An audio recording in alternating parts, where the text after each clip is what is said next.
নমস্কার বন্ধুরা, আশা করছি সবাই ভালোই আছেন। আজকে আমি আপনাদের সামনে রুটি পরোটার সঙ্গে কিংবা খিচুড়ির সাথে নিরামিষ দিনে একটা বাঁধাকপির রেসিপি, ভোগের যে বাঁধাকপির রেসিপি হয় সেই রেসিপি আপনাদের সঙ্গে আজকে আমি শেয়ার করতে চলেছি।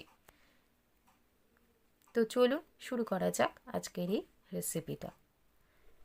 দেখতেই পাচ্ছেন কড়াই গরম হয়ে গেছে, দিয়ে দিলাম এর মধ্যে মোটামুটি 2 টেবিল স্পুন থেকে একটু বেশি, মোটামুটি 3 টেবিল স্পুন সর্ষের তেল। তেলটা গরম করে নিয়েছি।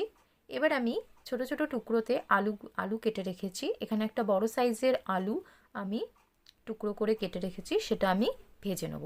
এই আলুটা আমি সেদ্ধ করে রাখিনি, অল্প একটু নুন দিয়ে দিচ্ছি। দিয়ে আলুটাকে আমি মোটামুটি 10 মিনিটের জন্য ভেজে নেব।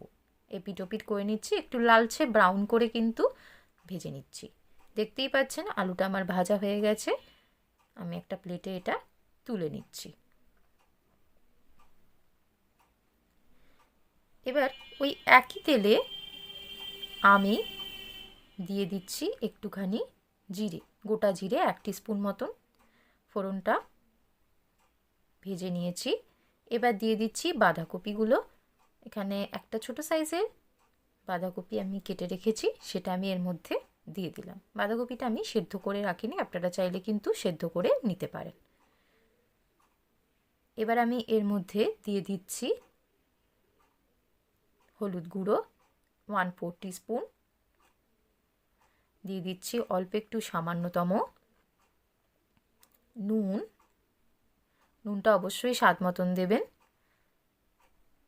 এবার আমি ভেজে নিচ্ছি বাঁধাকপিটাকে, মোটামুটি 10 মিনিটের জন্য এটাকে কিন্তু ভেজে নিতে হবে। সম্পূর্ণ নিরামিষ একটা রেসিপি আপনাদের সঙ্গে আমি আজকে শেয়ার করছি, নিরামিষভাবে আর কি করেছি।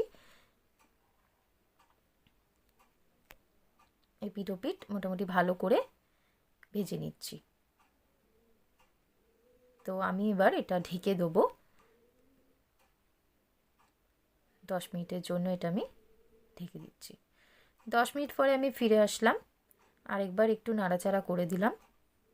এইবার এর মধ্যে আমি দিয়ে দিচ্ছি 2টো কাঁচা লঙ্কা। খুব সিম্পল একটা রেসিপি। কাঁচা লঙ্কাটা আপনারা কিন্তু ফাটিয়েও দিতে পারেন, আমি এখানে গোটা কাঁচা লঙ্কাই ব্যবহার করেছি। এবার আমি এর মধ্যে দিয়ে দিচ্ছি গ্রেট করা আদা। 1 ইঞ্চি আদাকে গ্রেট করে রেখেছিলাম, সেটা আমি এর মধ্যে দিয়ে দিলাম, মিশিয়ে দিচ্ছি। তো আবারও এটা আমি 10 মিনিটের জন্য ঢেকে দিচ্ছি।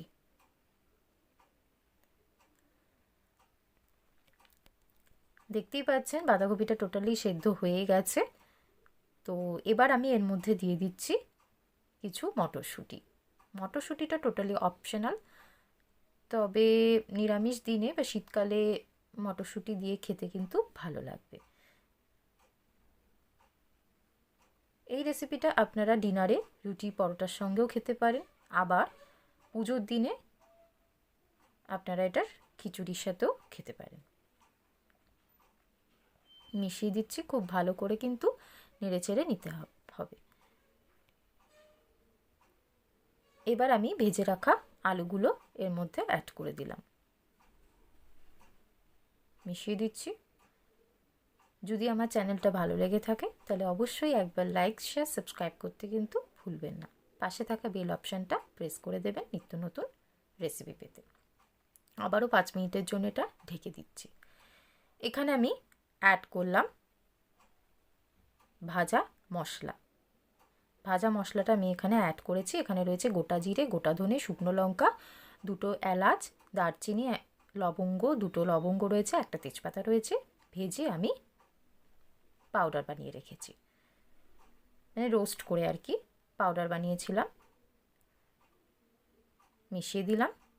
দেখতেই পাচ্ছেন রেসিপিটা অলমোস্ট কমপ্লিট হয়ে গেছে। মিশিয়ে দিচ্ছি খুব ভালো করে। এবার আমি এর মধ্যে, যেহেতু নিরামিষ রেসিপি, স্বাদ মতন একটু চিনি ব্যবহার করলাম, মোটামুটি 1 টিস্পুন মতন দিলাম, জাস্ট স্বাদটার জন্য। অল্প একটু মিষ্টি লাগবে খেতে, যেহেতু নিরামিষ। মিশিয়ে দিচ্ছি। খুব ভালো করে কিন্তু এটা ভেজে নিতে হবে। এবার আমি এর মধ্যে, রান্নাটা আমার কমপ্লিট হয়েই গেছে, দিয়ে দিচ্ছি নিরামিষ রেসিপি, তাই 1 টেবিল স্পুন মতন ঘি মিশিয়ে দিচ্ছি। তো আমার এই রেসিপিটা মানে বাঁধাকপি ঘন্ট একদম কমপ্লিট। আমি এবার এটা 5 মিনিটের জন্য বন্ধ করে দিয়ে, গ্যাসটা বন্ধ করে দিয়ে সার্ভ করে দিচ্ছি। তো তৈরি হয়ে গেল আমার নিরামিষ বাঁধাকপির রেসিপি। আপনারা বাড়িতে একবার ট্রাই করবেন, আশা করছি আপনাদের ভালো লাগবে। সবার সাথে শেয়ার করবেন। ভালো লেগে থাকলে অবশ্যই সাবস্ক্রাইব করতে কিন্তু ভুলবেন না। তো আজকের মতো এই পর্যন্তই, ধন্যবাদ।